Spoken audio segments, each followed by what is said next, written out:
Welcome back to my channel. আমি সুপর্ণা। এখন বাজে হচ্ছে 12:30 আর আজকে হচ্ছে ডে 2। আজকে এখান থেকেই ব্লগটা স্টার্ট করছি। সকাল থেকে ব্লগ করতে পারিনি, কারণ হচ্ছে আমার ফোনটা একটু ডিস্টার্ব করছিল। ভিডিও আপলোড হচ্ছে, মানে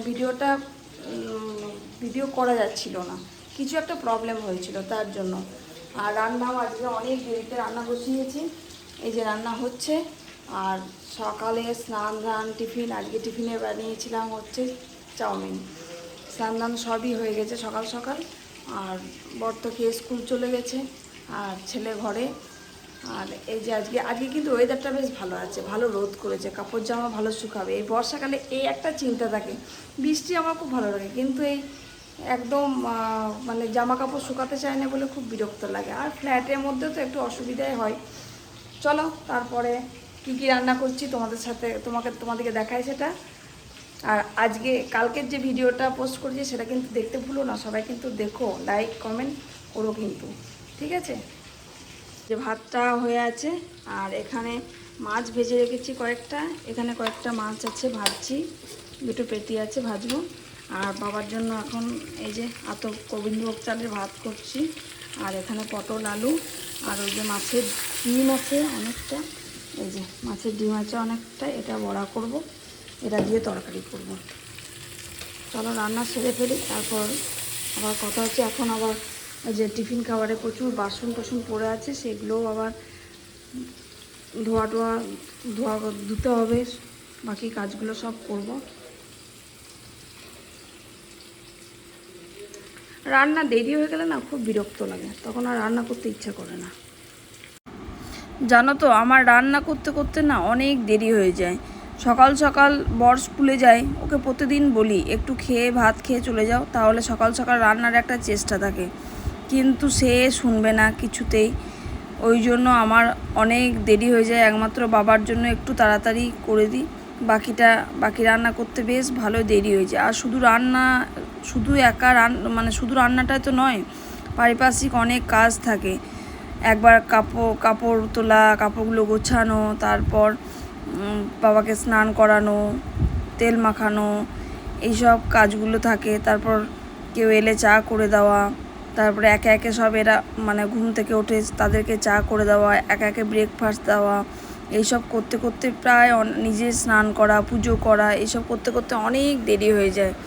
আর প্রত্যেক দিন খেতে প্রায় মানে 2:30-3টে বেজে যাচ্ছে। তোমাদের কার বলো তো আমার মতো খুব দেরি হয়ে যায়।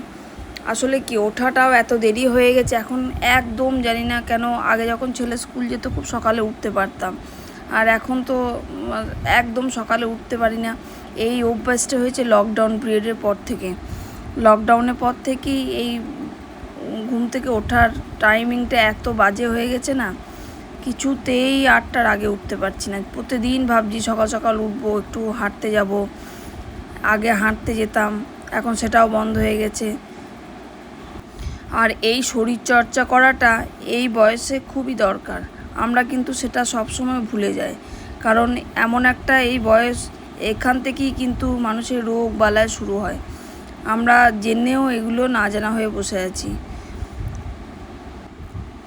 এখনই শরীরে নানান ব্যথা বেদনা, নানান প্রবলেম, কিন্তু তবুও আমাদের কোনো হেলদোল নেই, নিজের প্রতি নিজের কোনো কেয়ার নেই।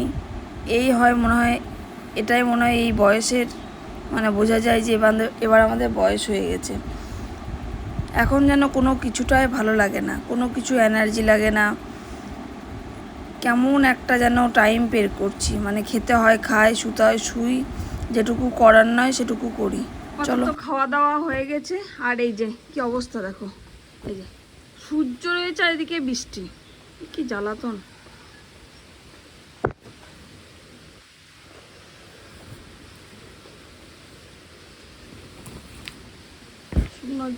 জামা কাপড়গুলো সব ভিজে যাবে,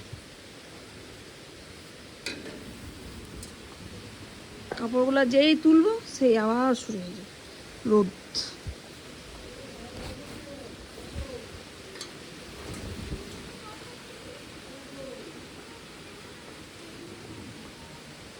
বুঝতে পারা যাচ্ছে ক্যামেরাতে, এই যে বৃষ্টি পড়ছে। এই বৃষ্টিটা হবে না যদিও মনে হচ্ছে।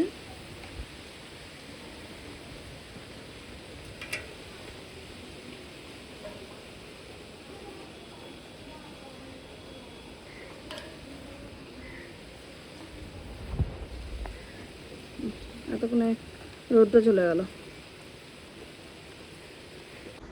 এখন বাজছে 8টা, আর এই যে আমরা কর্তাগিন্নিতে রেডি হয়ে গেছি একটু ঘুরতে যাওয়ার জন্য। এবার বেরোবো। সারাদিন বাড়িতে থেকে থেকে ক্লান্ত, আর গরমটাও বেশ পড়েছে, তাই একটু সন্ধ্যাবেলায় হাওয়া খেতে বেরোই আমরা দুজনাতে। তাই রেডি হয়ে গেছি, এবার বেরোবো দুজনে। চলো গো, চলো। রান্না বান্নাও হয়ে গেছে, রাতের রান্না।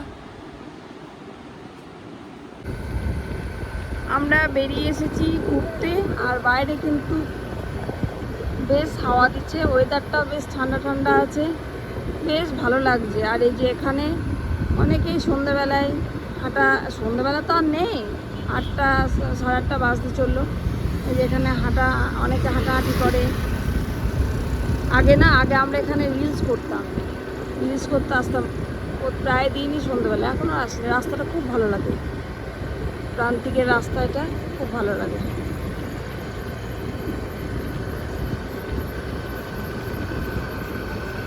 কারা কারা পছন্দ করো বলো তো এই সন্ধ্যেবেলায় একটু হাওয়ায় ঘুরতে যাওয়া? আমার তো খুব ভালো লাগে। আমার মনে হয় দূরে কোথাও যাবো না, এই মানে যাওয়ার থেকে প্রতিদিন সন্ধ্যেবেলায় একটু করে দুজনে মিলে বেরোবো আর একটু ঘুরে আসবো, ব্যাস এটুকুই আমাদের আনন্দ। সারাদিন সংসারের চাপ, কাজের চাপের মধ্যে এইটুকুই হচ্ছে রিল্যাক্স।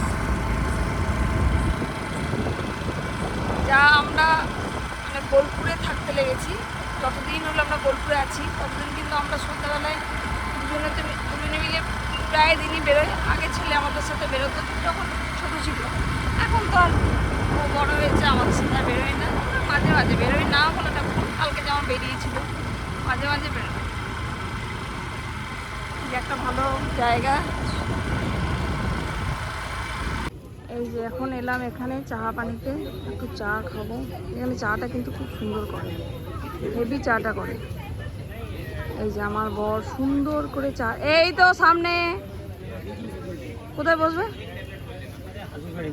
জায়গা না, হাতে ধরে খেতে হবে। ও আগে ওখানে চেয়ারগুলো টিগুলো থাকতো, নাই, সব এইদিকে চলে এসছে। নাই তো বসার জায়গা নাই, চা খেয়ে বাড়ি চলো। দাঁড়িয়ে চাটা খেয়ে নি বাড়ি।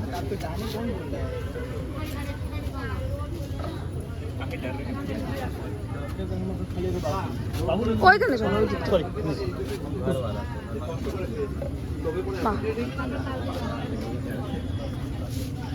ইয়েগুলো বসার জায়গাগুলো ভালো পড়েছে তো। একটু বসা ওইটা না, আমার তোমার আলাদা কেন কিছু বুঝলাম না। তোমার সুবিধা হবে, নিয়ে পোকায় পড়ে যাবে তো।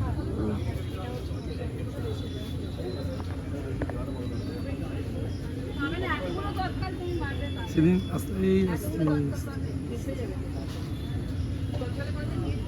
তোমার আবার এখানে চাটা বেশি ভালো লাগে। হ্যাঁ, চাটা ভালো,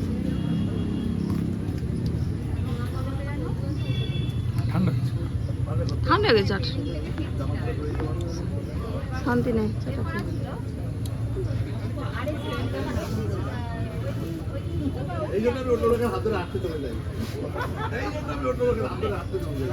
পুকুরের চারিদিকে রাস্তা তো খারাপই, আবার এত সুন্দর একটা রেস্টুরেন্টের সামনে কি অবস্থা।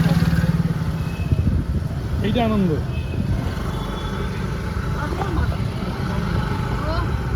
এত সুন্দর রাস্তা, কোনো কাদা হবে না, এইগুলো ভালো লাগে আমার। অনেকক্ষণ বাড়ি ফিরে গেছি, এসে আর তাড়াতাড়ি করে বাবাকে ঘুমের ওষুধ দিয়ে খেতে দিয়ে দিলাম। তারপরে এই যে বিছানাও রেডি করে নিয়েছি, এবার শোয়ার পালা, এবার শুয়ে পড়বো। চলো আজকের ব্লগটা এই পর্যন্তই। লাইক কমেন্টস করো সবাই, আর সবাই একটু পাশে থেকো। গুড নাইট সবাইকে, ভালো থেকো, আবার দেখা হবে পরের দিন। টাটা।